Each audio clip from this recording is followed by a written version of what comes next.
Why is your ETF up and your portfolio down? So you check your favorite ETF, maybe a popular tech fund or one of those juicy high yield income ETFs, and you see the price chart. It's climbing. The financial news is all positive. It feels like you've made a brilliant move, but then you click over to your brokerage account statement and your heart sinks. The total value of your investment in that exact same ETF is somehow down. How is that even possible? How can you be losing money on something that's clearly going up in price? It sounds completely backwards, but I promise you, it happens to countless investors, and it's one of the most confusing and frustrating things you can experience. You start to question everything. Did I buy at the wrong time? Is the fund broken? Am I just bad at this? The good news is you're not going crazy, and you're not necessarily a bad investor. You've just stumbled into a corner of the market that works in a way that isn't obvious. In this video, I'm going to pull back the curtain on the hidden mechanics, specifically things like massive distributions and a concept called return of capital that create this confusing picture. By the end of this, you won't just understand why your account is down when the fund is up. You'll be a much smarter investor who can see the full picture that most people miss. This whole mystery really starts with one fundamental mistake that trips up almost everyone. We're trained to look at a stock chart and think that's the whole story. We see a line going up and we think profit. We see it go down and we think a loss. This is called price return. It just tracks the change in the market price of one share over time. But price return is only telling you half the story. The real story, the one your brokerage account actually cares about, is called total return. Think of total return as the honest accountant in the room. It tracks two things: that change in share price, plus all the distributions the fund paid out to you for owning that share. These distributions could be dividends from stocks, interest from bonds, or income from other strategies. It's like owning an apple orchard. The price return is just the change in the market value of your land, but the total return is the change in the land's value plus the value of all the apples you harvested and sold that year. If you only look at the land value, you're ignoring a huge chunk of your profits. Now, for many basic ETFs, like one that just tracks the S&P 500, the distributions are pretty small, so the price return and total return charts look almost identical. But for a growing number of specialized funds, especially those high yield and income focused ETFs, the distributions are enormous, and that's where the illusion begins. This is how a fund can look like a winner on a simple chart, but feel like a loser in your account. To solve the mystery, you have to understand what happens when those big distributions get paid. Alright, let's talk about the first major reason for all this confusion: high distributions. A lot of popular ETFs today, especially ones using strategies like covered calls, are built to generate huge monthly or even weekly income. They might advertise yields of 20%, 50%, or even more.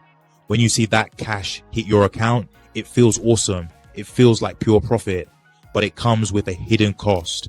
Here's the unbreakable rule of distributions. When a fund pays a distribution, its share price drops by the exact amount of that distribution. The money for that payment doesn't just appear out of thin air. It was taken out of the fund's total assets, its value, and handed to you. Since the fund's total value went down, the value of each individual share has to go down too. Think of the fund as a big tank of water. The share price is the water level. When the fund pays a distribution, it's like opening a tap and draining some water into your personal bucket. Your bucket gets fuller, which is great, but the water level in the main tank has to drop. Now, let's tie this back to our mystery. Imagine you own one of these high yield ETFs. The fund's investments are doing okay, and they push the share price up from $20 to $20.50. On paper, that's a 50-cent gain, but then the fund pays its massive $2 per share monthly distribution. The moment it pays, the share price is forced to drop by $2, so your $20.50 share is suddenly an $18.50 share. You got $2 in cash, but the value of the share itself just dropped by $2. Someone just glancing at the price chart sees your investment take a big hit. They don't see the cash that landed in your account. All they see is a plunging price.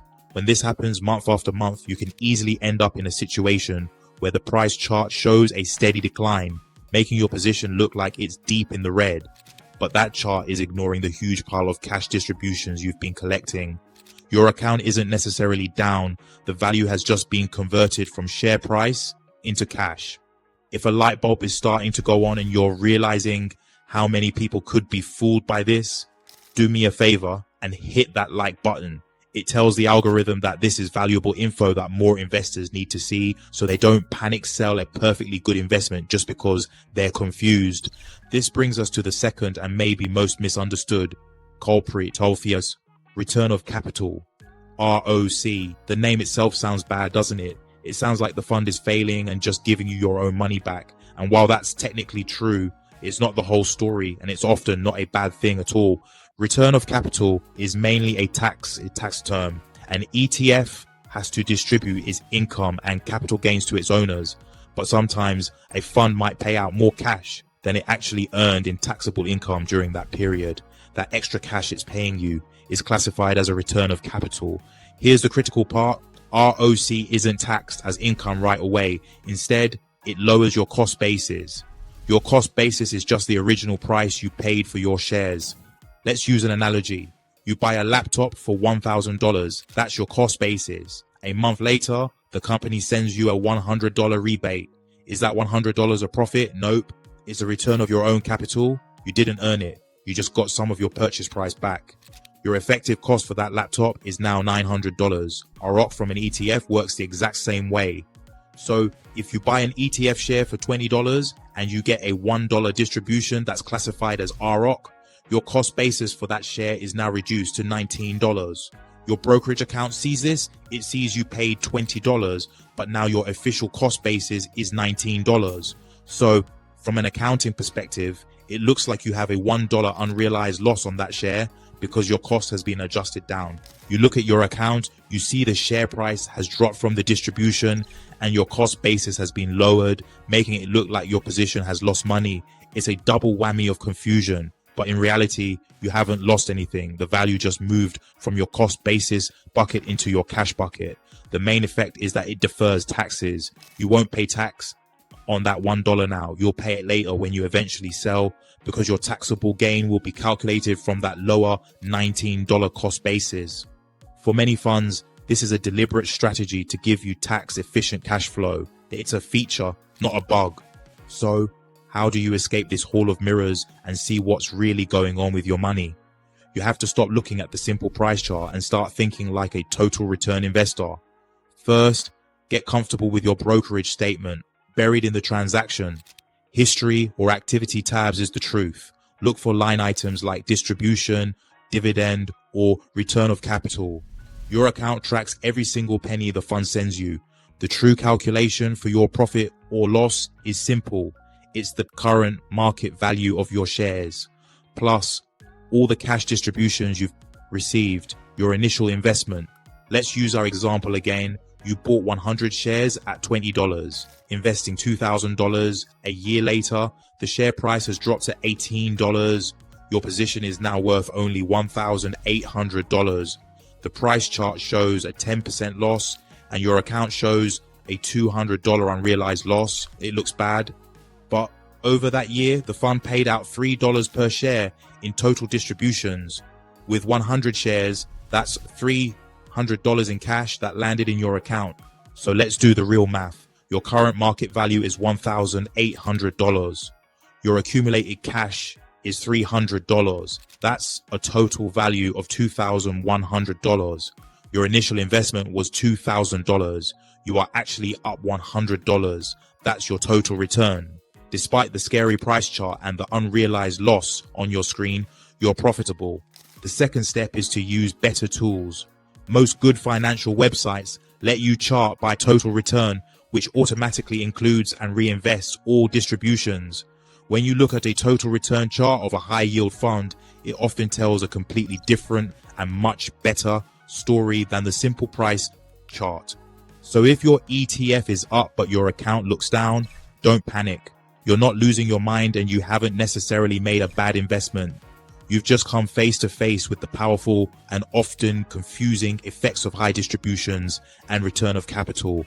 The price chart everyone watches is only showing a piece of the puzzle. The value didn't disappear, it just moved. it was converted from share price into cash in your account, often in a tax-friendly way. The key is remembering that distributions make the share price drop, and return of capital lowers your cost basis, creating a confusing but often harmless phantom loss. Your real performance is always measured by total return, the price change plus all the cash you've been paid. By getting this, you've just graduated to a more advanced level of investing. You can now look at high yield funds with clarity, understanding the mechanics that scare away less informed investors. You know where to find the real numbers and how to calculate your true performance. You're in control, and that's the most valuable position to be in. Thanks for watching. If you found this helpful and want to understand more of the market's hidden mechanics, make sure you subscribe so you don't miss the next video, and let me know in the comments. Have you ever had this happen to you? Let's talk about it. See you next time.